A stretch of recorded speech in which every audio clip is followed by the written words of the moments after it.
Bismillahirrahmanirrahim. Assalamualaikum warahmatullahi wabarakatuh. Kembali lagi bersama saya Fahmi Jamjani Arif, mahasiswa Ilmu Politik Universitas Muhammadiyah Jakarta. Di sini saya akan menjelaskan materi tentang kewajiban kepada Al-Quran dan Hadis, merupakan mata kuliah Al-Islam 3 dengan dosen pengampu Bapak Dr. Muhammad Nasih. Sebelum kita masuk ke materi, mari kita membaca surat Al-Fatihah untuk pelajaran. Bismillahirrahmanirrahim. Alhamdulillahirabbil alamin arrahmanirrahim maliki yaumiddin iyyaka na'budu wa iyyaka nasta'in ihdinas siratal mustaqim ihdinas siratal mustaqim siratal ladzina an'amta 'alaihim ghairil maghdubi 'alaihim waladdallin. Amin. Bismillahirrahmanirrahim. Al-Quran dan Hadis. Ia merupakan sumber ajaran Islam, karena di antara makna generik adalah kesempatan, makna lainnya adalah ketundukan atau kepatuhan, dan bisa juga kepasrahan.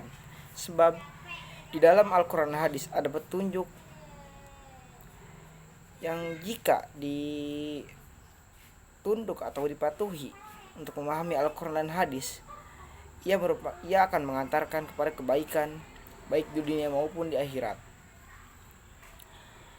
Orang yang ingin mendapatkan keselamatan di dunia maupun di akhirat, maka ia harus memahami Al-Quran dan Hadis. Karena Al-Quran dan Hadis merupakan jalan keselamatan bagi umat Islam di dunia maupun di akhirat.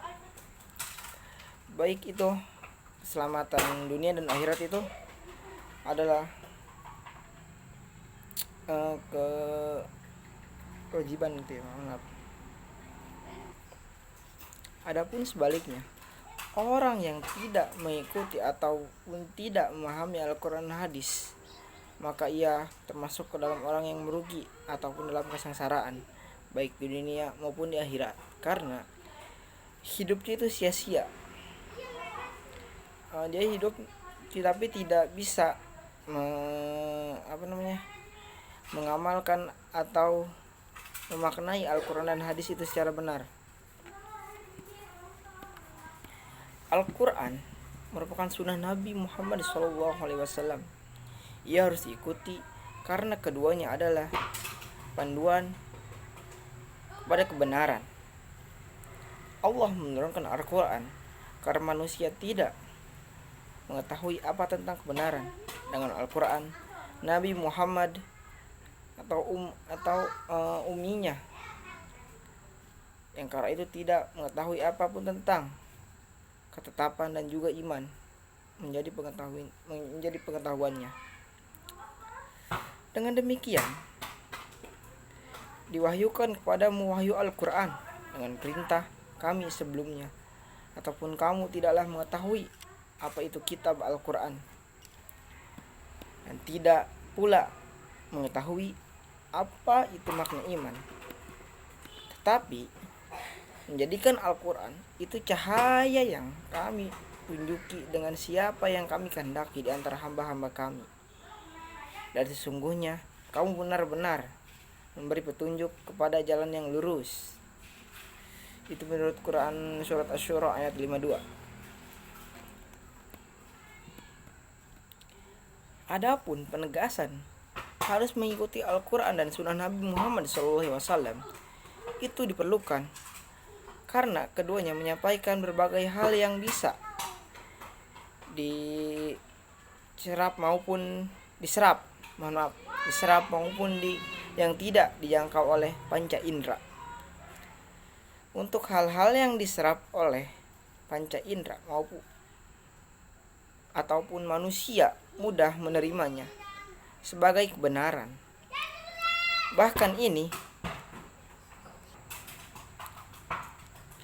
Bahkan kemudian ia dijadikan sebagai kriteria utama di dalam sains modern dengan kerangka positisme. Namun, kepada hal-hal yang bersifat tidak verifikatif ataupun terlebih lagi yang masuk dalam kategori oleh Al-Quran disebut juga sebagai ghaib, mereka tidak bisa menerimanya secara realistis ataupun kebenaran. Padahal untuk sampai kepada kesimpulan tentang kebenaran ajaran Islam, terutama Al-Quran itu, Nabi Muhammad membuktikan banyak hal mukjizatnya yang tidak bisa ditangkap oleh yang tidak bisa ditangkap oleh pikiran manusia. Di antaranya masih bisa dibuktikan oleh siapapun, dimanapun ataupun kapanpun. Karena itulah Al-Quran menegaskan tentang dirinya bahwa ia adalah kitab suci yang tidak ada keraguan yang sedikit pun di dalamnya. Quran Surat Al-Baqarah ayat 52. Tanpa ketetapan itu, manusia akan terombang-ambing oleh dugaan semata, atau jikapun kebetulan yang sama dengan kebenaran yang ditetapkan oleh Allah, ini menjadi tidak bernilai kebenarannya sama sekali. Quran Surat An-Nazm ayat 23-98. Al-Quran juga telah membuktikan kebenaran seluruh ajaran yang ada di dalam dirinya dengan berbagai cara yang meyakinkan, di antaranya dengan pertama, Al-Quran dengan ketinggian bahasanya mengalahkan sastra-sastra yang seluruh karya pujangga terhebat yang ada di bangsa Arab pada zaman dulu yang pernah akan ada. Namun kaum kafir sejak awal menganggap ayat Al-Quran ini merupakan ayat yang kaleng-kaleng ataupun ayat yang tidak berguna. Padahal Al-Quran itu biasa itu indahnya hanya sekedar perkataan seorang penyair yang kerasukan jin ataupun syaitan. Itu menurut kaum kafir ya. Dan mereka dan kaum kafir pun pernah ditantang oleh umat Islam untuk membuat ayat Al-Quran dari 30 juz, dia tidak bisa. Turun menjadi 15 juz, dia tidak bisa. Sampai turun 1 juz pun ia tidak bisa. Itulah kelebihan Al-Quran yang sesungguhnya. Ia tidak bisa ditandingi ketinggian bahasanya. Karena itu Al-Quran memang harus kita pahami betul-betul, harus kita bisa mengimplementasikan kehidupan kita. Karena Al-Quran ini betul-betul kitab suci yang tidak ada tandingannya.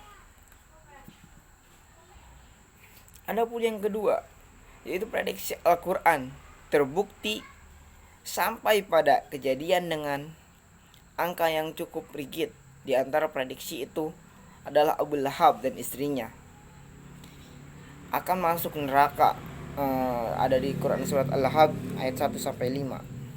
Terbukti bahwa keduanya memang mati dalam keadaan kafir. Sedangkan prediksi angka rigid adalah kemenangan Romawi atas Persia. Hanya saja dalam rentang waktu 3-9 tahun saja di dalam prediksi Al-Quran itu tersebut ada kata bid'un oleh bangsa Arab saat itu, digunakan untuk menyebut angka 3 sampai dengan 9. Memang ada perbedaannya rentangnya, tapi tidak hanya prediksi ini sempat ditertawakan oleh para penentang Islam, tetapi kenyataannya Al-Quran benar-benar terbukti gitu loh kebenarannya.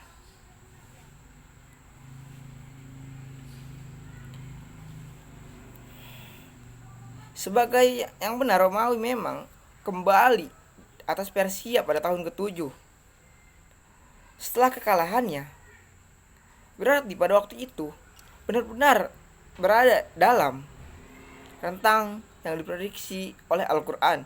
Berarti benar Al-Quran itu mengatakan begini, seperti benar itu terjadi. reputasi Al-Quran dipertaruhkan besar-besaran pada zamannya. Jikapun menang, tapi di luar rentang waktu itu, maka Al-Quran akan terbukti keliru. Konsekuensinya gini, Al-Quran tidak akan percaya lagi, tapi kenyataannya Al-Quran sampai sekarang masih percaya lagi, karena ia merupakan kitab suci yang paling benar dan kitab suci yang paling tinggi bahasanya, tidak mampu ditandingi. Yang ketiga, semakin banyak informasi tentang saintifik Al-Quran yang terbukti, diantaranya yang sangat populer adalah temuan jasad Fir'aun yang masih utuh, Quran Surat Yunus ayat 92, yang kemudian diteliti oleh seorang ilmuwan Perancis, kalau tidak salah namanya Marsuisi Bucaili ya. Gerakan lempeng tektonik yang menyebabkan gunung-gunung berjalan sebagaimana awan di angkasa berjalan adalah faktor kebenaran saintek yang menyebabkan ilmuwan barat yang objektif tidak memiliki kepentingan besar yang bersifat duniawi.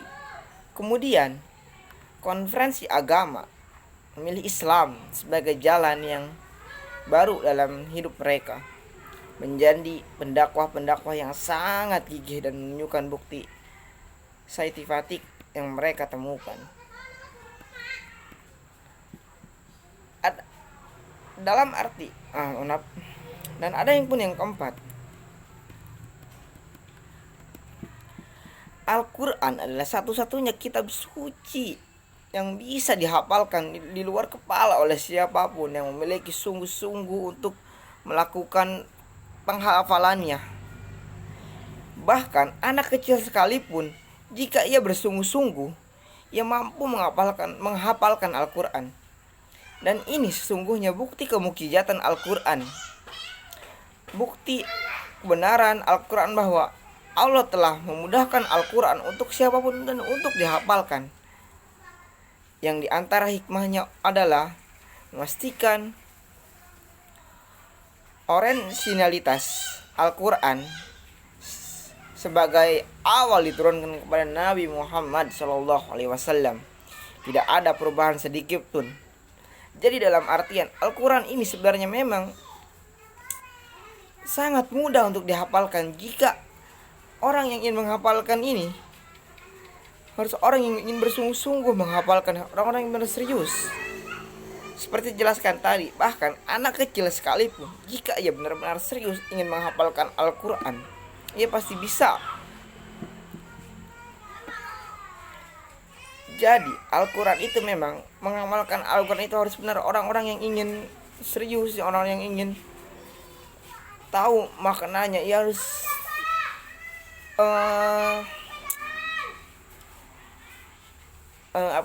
harus benar-benar serius mengamalkannya, harus benar-benar satu tujuan kepada Al-Quran, seperti itu.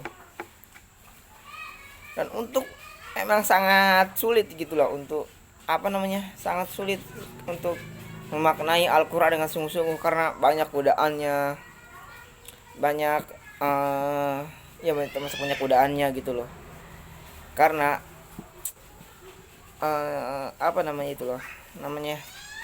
godaan dari teman ataupun dari jin, setan itu sangat besar untuk tidak kita bisa menghafalkan Al-Quran. Jadi harus orang-orang yang serius untuk menghafalkan Al-Quran, karena sebenarnya Al-Quran sangat mudah dipahami. Jadi sebenarnya keempat bukti di atas merupakan pernyataan yang bersifat verifikatif, alias ia bisa dibuktikan oleh siapapun di dunia ini. Nah, dan Al-Quran juga mengandung berbagai pernyataan yang tidak bisa diverifikasi, karena ia menjadi kebersamaan dengan kehancuran alam semesta setelahnya. Di antaranya adalah kiamat dan kehidupan akhirat. Ini juga termasuk dalam pernyataan dan perintah dan pelaksanaannya, menjadi indikator sebagai keimanan seseorang.